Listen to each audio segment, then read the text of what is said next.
বসে থাকার কোনো অপশন নেই। জীবনে প্রচুর কাজ করতে হবে। কারণ কাজই তো জীবন, জীবনই হচ্ছে কাজ। কাজ ছাড়া জীবন অতিষ্ঠ হয়ে পড়ে। তাই তো আজকে চলে আসলাম নিজের জমিতে কৃত্রিমভাবে পানি দেওয়ার জন্য। বহুদিন হয়ে গেল গ্রামে বৃষ্টি নেই। ফসল একদমই ভালো হচ্ছে না। তাই ভাবলাম আজকে মেশিন দিয়ে নিজের জমিতে পানি নামিয়ে ফসলকে কিছুটা হলেও স্বস্তি দেওয়ার চেষ্টা করব। প্রকৃতির মাঝে কাজ করতে আমার ভালোই লাগে, কারণ প্রকৃতির মাঝেই পাওয়া যায় আসল সৌন্দর্য।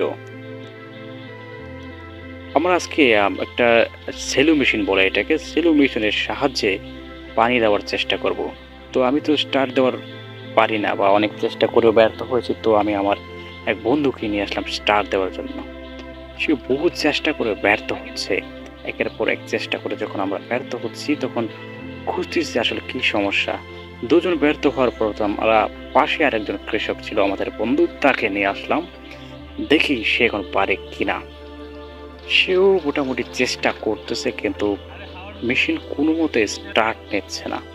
তখন সে হয়তো বুঝতে পেরেছে কি সমস্যা হয়েছে। যাই হোক, সে অনেক অভিজ্ঞ, তাই তাকে নিয়ে এসেছি। এখন সে অনেকটাই চেষ্টা করতেছে, কিন্তু স্টার্ট নিচ্ছে না। এখন সে সমস্যাটি ধরার জন্য চেষ্টা করতেছে। ইতিমধ্যে সে কিন্তু সফল হয়েছে, কারণ সে খুব সহজে বুঝতে পেরেছে মেশিনের ভিতরে বাতাস ঢুকে গিয়েছিল। যাই হোক, সে সফলভাবে স্টার্ট দেওয়ার পর পাইপ দিয়ে পানি বের হচ্ছে, এবং আমরা নিচ থেকে উপরে পানি তুলতে সক্ষম হয়েছি।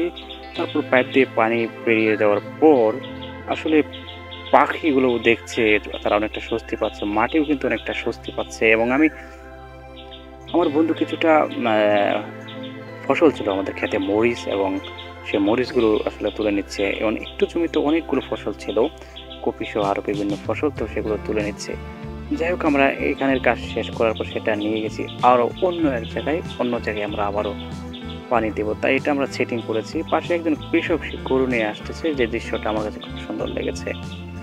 তো এটা আবার আমরা নতুনভাবে সেটিং করব। তো সেটিং করার জন্য পাইপটা নিচে নামিয়ে দিয়েছি। নিচে নামিয়ে দেওয়ার পর এটা আবার সুন্দর করে সেটিং করে দিতে হবে, না হলে আবার পানি উঠবে না। এবার আমরা নিজেরাই চেষ্টা করেছি, এবং বালতি দিয়ে পানি এনে সেটা একদম আহ, পরিষ্কার পরিচ্ছন্ন, এবং সেটা পাইপে পানি ভরে দিচ্ছি, যাতে পানিটা নিচ থেকে উপরে উঠতে খুব সহজ হয়। তো এটা করার একমাত্র উদ্দেশ্য হচ্ছে যাতে পানিটা খুব দ্রুত উপরে উঠতে পারে। আর এবার আমরা নিজে স্টার্ট করতে পারবো, কারণ আমরা এটা শিখে গেছি। তো এখানে দেখা যাচ্ছে আরেকজন কৃষক তার ক্ষেতে খুব সুন্দরভাবে কাজ করতেছে। তো এই দৃশ্যটা আমার